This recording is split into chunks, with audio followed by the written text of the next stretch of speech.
Aliens. Do they really exist? Or are they just a figment of humanity's imagination? Nothing more than an urban legend? Tonight, we'll once again examine the facts from a Japanese perspective. Title: The Nordics, Pleiadians, the beautiful, blonde extraterrestrials who say they are here to help. 1. Introduction: a different kind of alien. When most people imagine an alien, they picture the gray, small, hairless, with large black eyes. But there is another type, almost the complete opposite.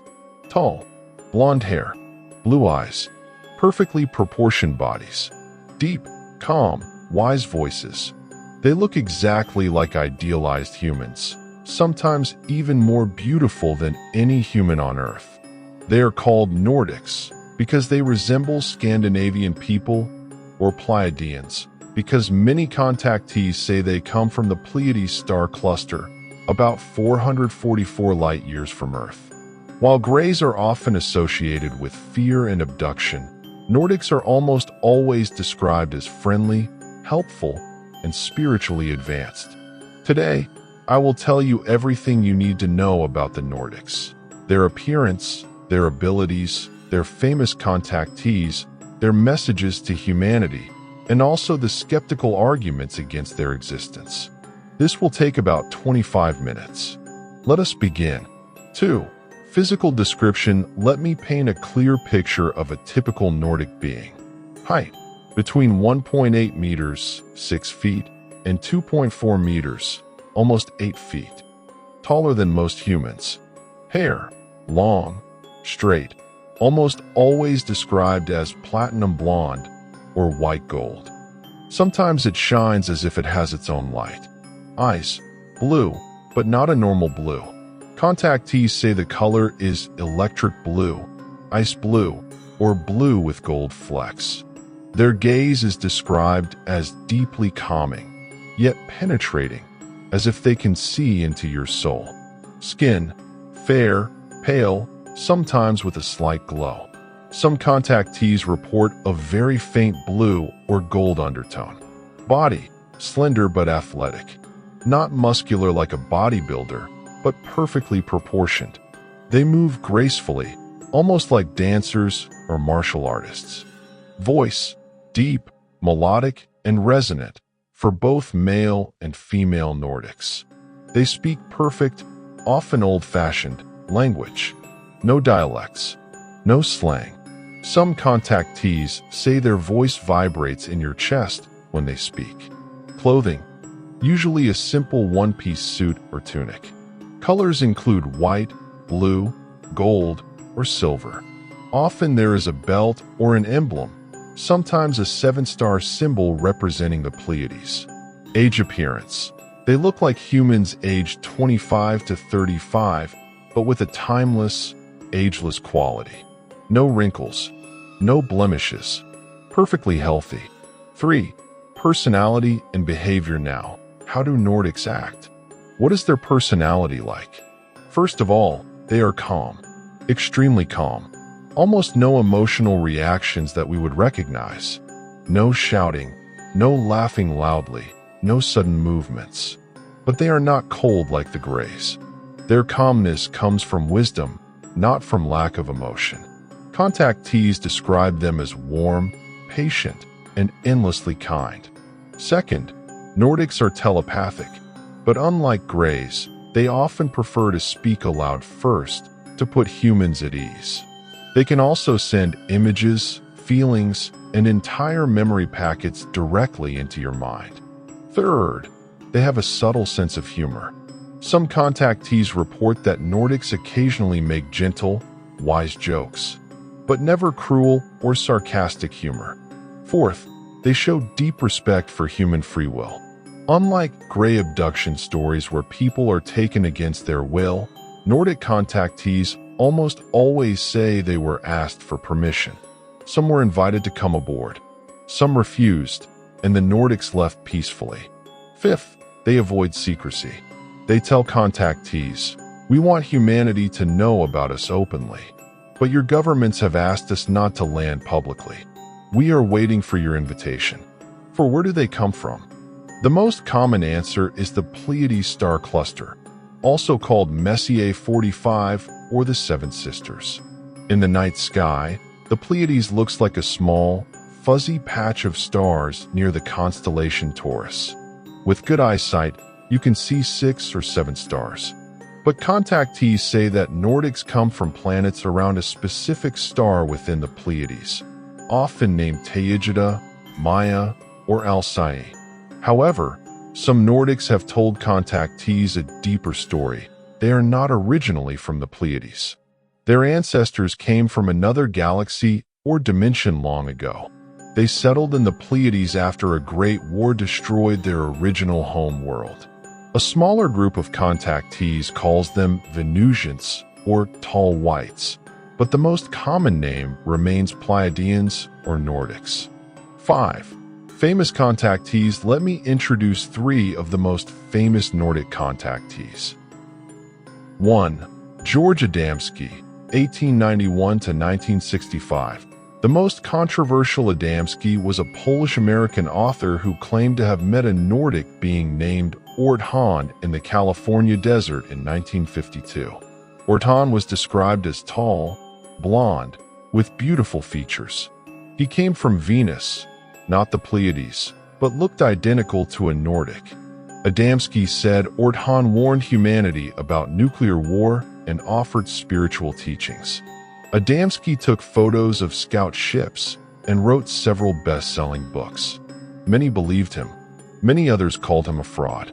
But his descriptions of Nordics influenced almost everything that came after. 2.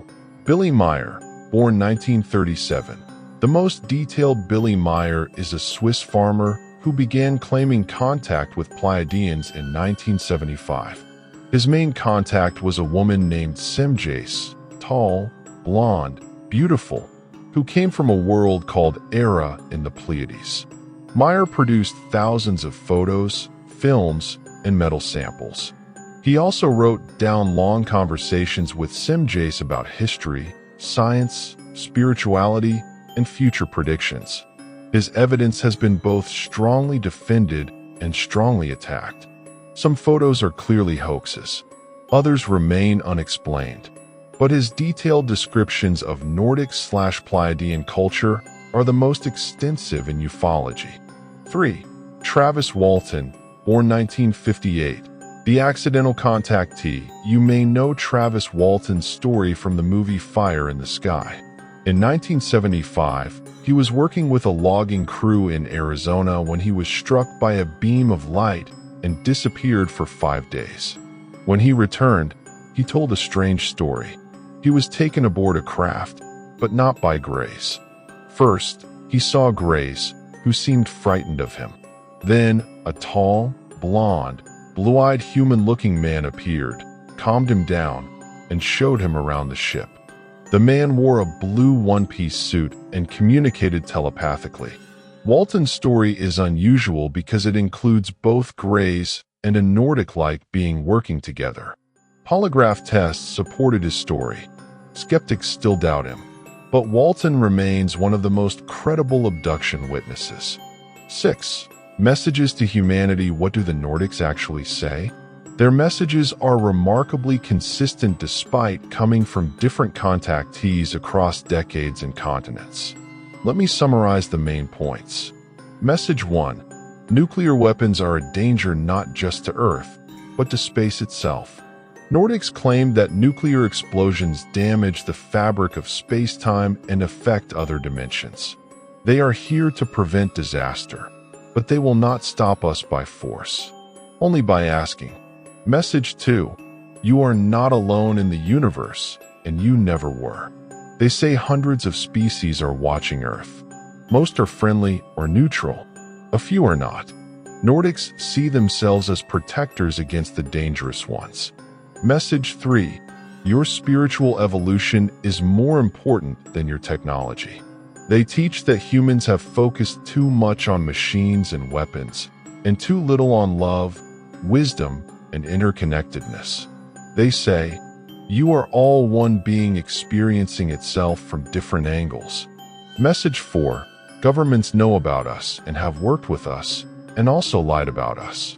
Nordics have told contactees that secret agreements were made with the US government as early as the 1950s. In exchange for technology, the government agreed to keep their existence secret. Some contactees say the Nordics now regret this agreement. Message 5. Full open contact will happen, but only when humanity is ready. They say the majority of humans must first overcome fear, prejudice, and the belief that all aliens are hostile. When enough people are ready, the Nordics will land publicly. Until then, they work through individual contactees. 7. Technology and abilities. Nordics are said to possess technology far beyond human science. Let me list the most reported abilities. Invisibility and cloaking. Their ships can appear and disappear in plain sight. They can also make themselves invisible to human eyes. Shape-shifting or perception control. Some contactees say Nordics can appear in different forms, sometimes as a glowing light, sometimes as a human in modern clothing, sometimes as their true Nordic form. Healing.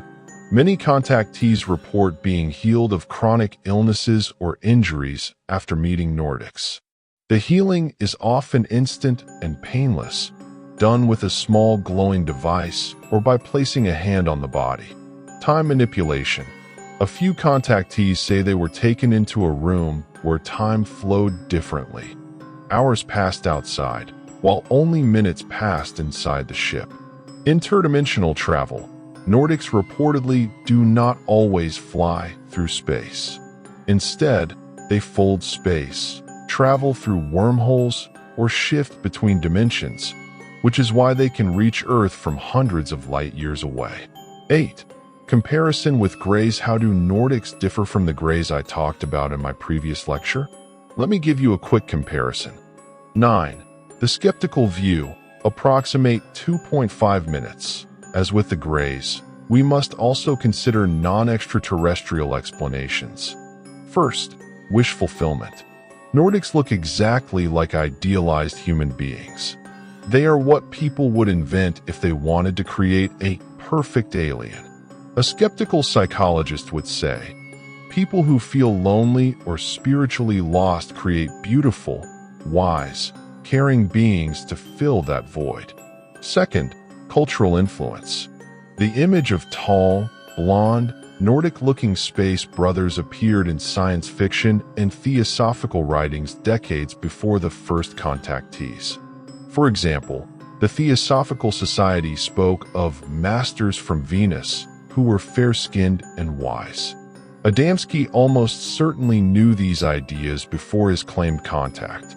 Third, no physical evidence. Despite many claims, no Nordic body, no ship part, no unambiguous photograph of a living Nordic has ever been accepted by mainstream science. Meyer's photos are widely considered hoaxes. Adamski's photos show models. Walton's story has no physical proof. Fourth, contradictions. Different contactees give different origins. Pleiades, Venus, Saturn, another dimension. They give different messages. Some say Nordics are purely good, others say they are neutral. If they are all in contact with the same beings, why so many contradictions? Fifth, the too perfect problem. Critics say, the Nordics are suspiciously perfect. They never make mistakes. They never say anything truly new, just recycled spiritual teachings from human traditions. This suggests human invention, not contact with an advanced civilization. 10. Why many still believe. Approximate 1.5 minutes. Despite all the skepticism, Nordic contact stories continue to appear. Why? Because the experiences feel deeply real to those who have them. A genuine contactee does not feel like they are dreaming or lying. They feel like they met someone who changed their life. Also, many experiencers are not looking for fame. They do not write books or give interviews. They tell only close friends or family. Their stories often match the classic Nordic pattern without ever having read about it. Finally, unlike gray abduction stories which are frightening and invasive, Nordic stories are overwhelmingly positive. People report feeling healed, loved, and given purpose. Even if these experiences are psychological in origin, they are beneficial for many individuals. 11. Conclusion. Approximate 2 minutes. Let me bring this to a close. The Nordics, or Pleiadians, represent the most hopeful face of the extraterrestrial mystery. They are not gray, small, and terrifying. They are beautiful, tall, and wise. They do not take us against our will. They ask permission. They do not want our gold or our blood. They want us to grow up, stop fighting, and join a larger community of spacefaring civilizations. Are they real? The skeptic says they are too perfect. They are fantasies created by lonely people, fed by science fiction and old spiritual writings. There is no proof. The believer says the consistency across decades and countries is too strong to ignore. Thousands of people, including pilots, police officers, and military personnel, have seen Nordic-looking beings or their ships. Something real is happening. I cannot tell you which side is correct. No one can. Not yet. But I can tell you this. If you ever meet a tall, blonde, blue-eyed person who seems too beautiful to be human, who speaks with a voice that vibrates in your chest, who looks at you with infinite patience and says, "We have been watching you for a long time, and we are here to help," then you will have to decide for yourself.